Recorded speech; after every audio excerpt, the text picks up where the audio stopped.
FBR की जानिब से एक ऐसी पॉलिसी मुतारिफ करवाई गई है जो बिजनेस ओनर्स हैं अब उनको अपने कारोबार को डिजिटलाइज करना होगा। आज के इस पॉडकास्ट में उसको डिस्कस करेंगे। गेस्ट मेरे साथ हैं राव एहसन गुलरेज साहब।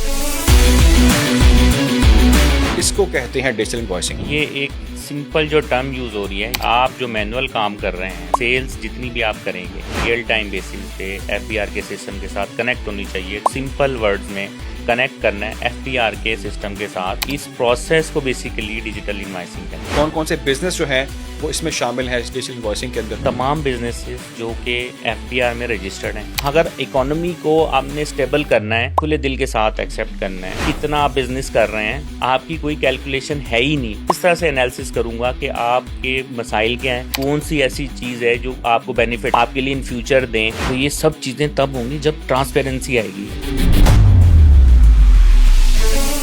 इसमें अवाम का फायदा किस तरह से, आप क्यों उसको सपोर्ट करें? सबसे पहले तो ये है कि आप एक बिजनेस कर रहे हैं, मंथ एंड पे जो भी आपने सेल्स है वो आपने सबमिट करवानी है। एक तो सबसे मेन पॉइंट ये है कि ट्रांसपेरेंसी, कि अगर आपने कोई भी चीज आपने डिस्प्ले की है तो वो एक्यूरेट गई है या नहीं गई। आपका टैक्स सेंट्रलाइज हो जाएगा, टैक्स ऑटोमेट हो जाएगा, तो इवेंचुअली पब्लिक का इसको बेनिफिट मिलेगा, किसी डिपार्टमेंट का इसका बेनिफिट नहीं है। बहुत सारे लोग हैं जिनका रेडी बान भी हैं, ठेके पे रेडियां देते हैं, वो किस तरह से करेंगे इसके अंदर? स्टेप बाय स्टेप हर चीज डिजिटलाइज हो रही है, इवेंचुअली फिर ये भी नहीं बच पाएंगे।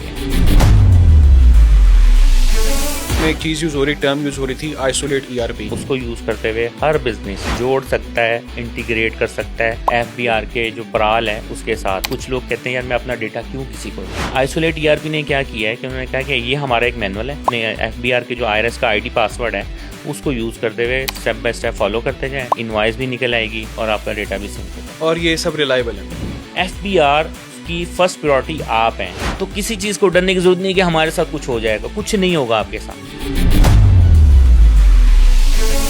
FBR डिजिटल इनवॉइसिंग के अंदर एक टर्म यूज हो रही है, सिनेरियोज वैलिडेशन। देखें, एक बिजनेस है, वो बिजनेस क्या कर रहा है, मैन्युफैक्चरिंग कर रहा है। FBR के अपने कंप्लायंस हैं ये कि जब आप जोड़ने के अमल को स्टार्ट करेंगे, इंटीग्रेशन के प्रोसेस को जब आप लेके चलेंगे, तो कल को जब आपका अकाउंटेंट कोई भी इनवॉइस पास करेगा, कोई भी ऐसा मसला हो नहीं सकता, क्योंकि वो सारे टेस्ट पास करके आए हैं। QR कोड का, और इस QR कोड को लेके एहतजाज भी देखा है हमने, धरने भी देखे हैं। इस QR कोड की वजह से जो बिजनेस कम्युनिटी है उसके अंदर इतने तहफ़्फ़ुज़ात क्यों हैं? कोई बंदा ये कहता है कि यार मैं आपके बिजनेस को सिक्योर करना चाहता हूँ, ये हमारे दीन में भी है कि जो भी काम करना है लिखत पढ़त कर लो। QR कोड बड़ा सिंपल, ये एक 2 फैक्टर ऑथेंटिकेशन है। आप मुझे इजाज़त दे रहे हैं, सही इस्तेमाल आपकी इजाज़त से कर सकता हूँ। FBR के रिकॉर्ड में ये है कि ऑथेंटिकेशन आपकी तरफ से मिली है, दोनों सिक्योर हैं।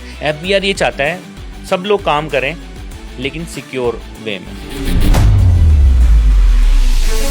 इकोनॉमी को क्या फ़ायदा हासिल होगा? सबसे इकोनॉमी को फ़ायदा देना चाह रहे हैं तो हमें इकोनॉमी के वो तमाम ड्रॉबैक्स, प्रॉन्स एंड कॉन्सिक्वेंसेज हैं वो हमें देखने हैं। टैक्स ब्रैकेट में आ जाएगा। एक इंडिविजुअल बंदा है, किसी को पता ही नहीं है कि वो भूखा मर रहा है, करोड़ों का मारा है। गवर्नमेंट किस तरह से ये जज करेगी कि उसको क्या चाहिए? चाइना का माल बेतहाशा है। जो हमारा अपनी मैन्युफैक्चरिंग है, जो हमारे अपने पाकिस्तान के अंदर होनी चाहिए, उसको प्रमोट हमें करना चाहिए। अपने जो मैन्युफैक्चरर्स हैं, इंडस्ट्री को ग्रो करना। चाइना इस टाइम क्यों इतना सस्ता है? जो फिगर्स एंड फैक्ट्स हैं वो तमाम कैलकुलेटेड हैं, सबके सामने है वो। ये एक दिन इंशाल्लाह हमारी मैन्युफैक्चरिंग इंडस्ट्रीज है ये उस लेवल पे आ जाएगी, पोर्ट जो है वो हमें करने की जरूरत नहीं पड़ेगी। कंफर्टेबल नहीं हूँ, मैं इसे डिस्कनेक्ट करना चाह रहा हूँ, मैं सेटिस्फाइड नहीं, पॉसिबल है मैं हो सकता हूँ अलग? 100% आप हो सकते हैं। एक ही आप मेल करें पराल को, किसी और के साथ कनेक्ट हो जाए, कोई ऐसा मसला नहीं।